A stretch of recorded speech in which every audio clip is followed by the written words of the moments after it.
Salam sejahtera buat kita semua. Saya Agnes Rumaya Purba, saya salah satu peserta di Klatsar 2021 Angkatan 15 dengan nomor absen 7 yang diselenggarakan oleh BPSDM Sumatera Utara bekerjasama dengan LPP Agro Nusantara. Di sini saya akan memaparkan penerapan nilai-nilai anti korupsi yang bisa kita terapkan di unit kerja kita, khususnya di sekolah. Sebelumnya, saya akan memberitahukan apa itu arti korupsi. Korupsi itu berasal dari bahasa Latin yaitu corruptio, yang artinya kerusakan, kebobrokan, dan kebusukan. Selaras dengan kata asalnya, korupsi sering dikatakan sebagai kejahatan luar biasa. Salah satu alasannya adalah karena dampaknya yang luar biasa menyebabkan kerusakan baik dalam ruang lingkup, pribadi, keluarga, masyarakat, dan kehidupan yang lebih luas. Kerusakan tersebut tidak hanya terjadi dalam waktu yang pendek, namun dapat berdampak secara jangka panjang.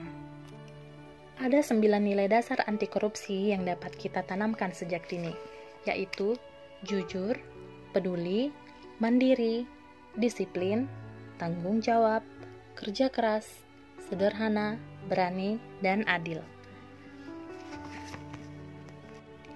Ada beberapa contoh yang akan saya lakukan di unit kerja saya sebagai bukti implementasi nilai-nilai anti korupsi.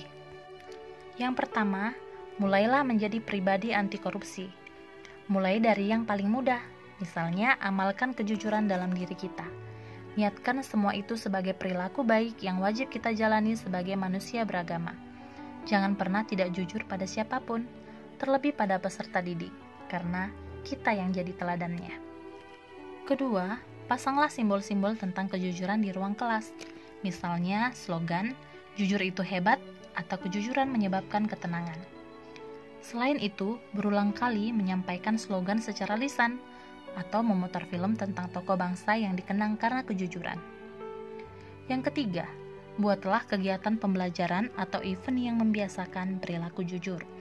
Beberapa game produk KPK bisa digunakan, seperti Pemburu Koruptor atau Pajak Bukan Palak, 99 model pembelajaran anti korupsi, cerita dari peternakan, kakek tulus, dan lain-lain.